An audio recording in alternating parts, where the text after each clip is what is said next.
Bonjour, est-ce que vous affûtez quelque chose? Si oui, et que vous avez beaucoup d'objets à affûter, comme des couteaux de cuisine, des ciseaux, des rabots, des lames, alors une meuleuse à basse vitesse et refroidie à l'eau comme celle-ci pourrait vous être utile. C'est en fait une version moderne de ce que nos ancêtres avaient. Une meule en pierre actionnée par la force humaine, éventuellement refroidie à l'eau. Lorsque vous regardez le tranchant, il s'effile progressivement, et là où il y a le moins de matériaux, il peut facilement chauffer par friction lors de l'affûtage, et le matériau peut se détériorer. En termes simples, on dit alors qu'il ne tient pas le tranchant. C'est pourquoi il est bon que les tours soient faibles et idéalement, que ce soit encore refroidi à l'eau, comme c'est le cas avec cette meuleuse de Triton. C'est une imitation réussie de la meuleuse suédoise Tormek, qui est un leader dans ce segment. Et justement, la meuleuse Triton est compatible avec les accessoires de la marque Tormek, ce qui est important. Ce n'est pas que Triton ne propose pas ses propres accessoires, il en propose et ils sont assez variés, et pour la grande majorité des gens comme moi, c'est-à-dire les bricoleurs, c'est suffisant. Mais si quelqu'un avait des exigences plus élevées, que ce soit en termes de qualité ou de variété des accessoires, l'avantage est que ceux de Tormek seront compatibles avec cette meuleuse. Ce disque a un diamètre de 250 mm, une largeur de 50 mm et un alésage de 12 mm avec un grain de 220, ce qui correspond exactement aux mêmes valeurs que le disque standard de Tormek. Ce disque est de très bonne qualité. C'est de l'oxyde d'aluminium, c'est-à-dire du corindon, et il suffira pour la grande majorité des choses. Nous avons parlé jusqu'à présent seulement de ce disque, mais il y en a un autre de l'autre côté. Je l'appelle le disque de polissage, car c'est en fait une roue en plastique avec une bande de cuir. Autrefois, on affûtait sur du cuir, mais vous rencontrerez aussi les termes onage ou parfois lapping, qui sont des termes étrangers, mais signifient essentiellement la même chose. Pour l'instant, vous effectuerez l'affûtage de base sur cette meule abrasive, puis sur la meule de polissage, vous éliminerez les bavures du tranchant et éventuellement le polirez jusqu'à obtenir un effet miroir.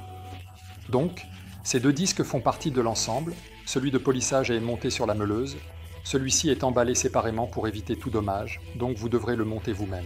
Il y a deux brides, un écrou, attention, avec un filetage à gauche.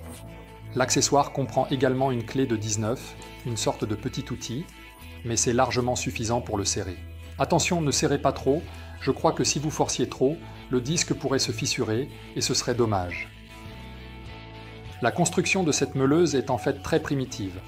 Il y a un moteur à induction, un arbre avec deux disques, mais celui-ci n'est pas directement entraîné, car de ce moteur à induction sort un petit arbre, et vous réglez la pression de ce petit arbre sur le rouleau en caoutchouc avec cette vis. Après avoir terminé le travail, il est bon de relâcher la pression pour éviter que la molette ne fasse une empreinte dans la bande de roulement, car au lieu d'un fonctionnement silencieux et fluide, cela ferait un bruit de ce genre. J'espère avoir expliqué cela de manière suffisamment technique. Vous pouvez bien sûr trouver les spécifications techniques de cette meuleuse, comme sa puissance de 120 oblas et sa vitesse de 125 tours par minute. Vous trouverez également qu'elle pèse presque 15 kg, ce qui est important parce que, comme je le dis, il n'y a pas grand-chose à inventer ou à gâcher sur cette meuleuse, mais la stabilité est essentielle pour que les accessoires restent en position par rapport à la meule abrasive. Une autre chose importante est cette barre avec une tige de guidage, et c'est en fait ce qui est presque le plus important sur ces meuleuses. Vous maintenez les outils affûtés sous le bon angle et surtout toujours le même angle. C'est ce que nous apprécions particulièrement, nous les amateurs, qui n'avons tout simplement pas cette habileté.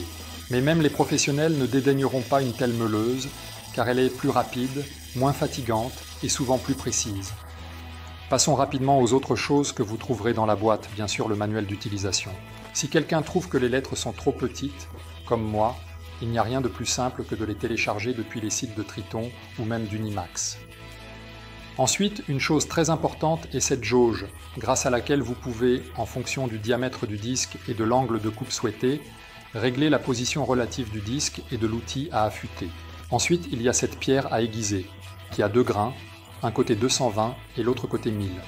Elle n'est pas destinée à dresser le disque, mais à changer la rugosité.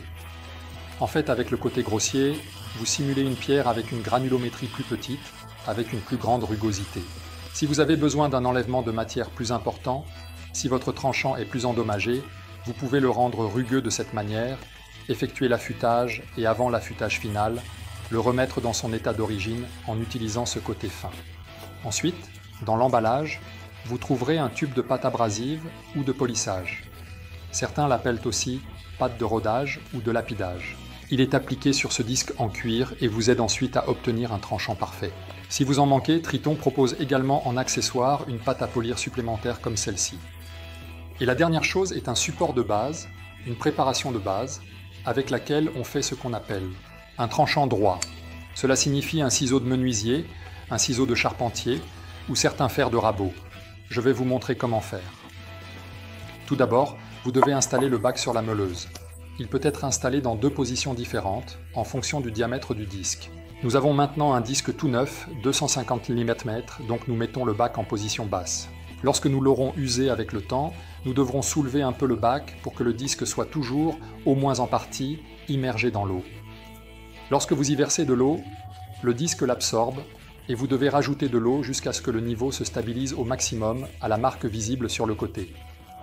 Ensuite, vous pouvez commencer à affûter. Ne meulez ou n'affûtez jamais sur une pierre sèche. Maintenant, nous allons placer l'outil dans le support et ajuster sa position par rapport à la meule. Nous allons affûter dans le sens opposé du tranchant et nous voulons un angle de 25 degrés. Donc ici, nous réglons le diamètre du disque à 250 degrés, ici nous réglons à 25 degrés et puis nous serrons. Et cette jauge se pose en fait ici avec cette partie arrondie sur le disque et l'autre sur l'outil. Mais il est bien mieux de poser l'accessoire sur le disque puis d'insérer le tranchant de l'outil entre le disque et l'accessoire. Cela vous garantit toujours le même angle. Nous pouvons ajuster cette position relative soit en modifiant la position de la tige de guidage par rapport au disque, soit en modifiant la position de l'outil dans le manchon de guidage. Une fois que nous avons tout réglé, nous pouvons rallumer la meuleuse et commencer à affûter. Nous affûtons avec une légère pression en déplaçant d'un côté à l'autre afin d'utiliser toute la largeur du disque et ainsi l'user uniformément. Nous contrôlons continuellement le tranchant et, lorsqu'il nous semble qu'il est uniformément affûté sur toute la surface, nous pouvons éteindre la meuleuse et passer au disque de polissage. Quelqu'un utilise en fait le même guide, c'est-à-dire qu'il place la tige de guidage en position horizontale, mais il doit à nouveau régler le bon angle. Mais ce que j'ai vu chez les pros, c'est qu'ils affûtent à la main, ils affûtent à la fois le dos et le tranchant, et comme lors de cet affûtage, il n'y a pas une grande perte de matière, il n'y a pas de risque de détériorer le tranchant en le tenant sous un angle légèrement différent. Contrairement à l'affûtage, où l'on peut affûter à contresens ou dans le sens du tranchant, ici nous polissons exclusivement dans le sens du tranchant. Nous polissons jusqu'à ce que, premièrement, toutes les bavures soient éliminées, et deuxièmement, que le tranchant soit de la qualité souhaitée. Plus le tranchant est lisse, plus la pièce durera. Si nous avons terminé l'affûtage et que nous n'allons plus continuer à travailler, nous devons d'abord retirer le bac à eau, car le disque ne doit pas rester immergé en permanence dans l'eau. Nous relâchons la pression de l'axe sur le rouleau en caoutchouc, et vous pouvez également utiliser le couvercle de protection en tissu, vendu séparément, qui empêche la poussière de se déposer sur la meuleuse. Vous pouvez effectuer l'affûtage de base avec cette meuleuse telle qu'elle est, mais si vous souhaitez affûter autre chose, comme des couteaux de cuisine, des ciseaux, des gouges de sculpture et d'autres objets, vous aurez besoin d'accessoires spéciaux supplémentaires dont nous parlerons dans une autre vidéo. Si cette meuleuse de Triton vous plaît, veuillez consulter le lien sous la vidéo et vous pouvez vous attendre à une autre vidéo bien polie. Merci d'avoir regardé, prenez soin de vous et aiguisez quelque chose.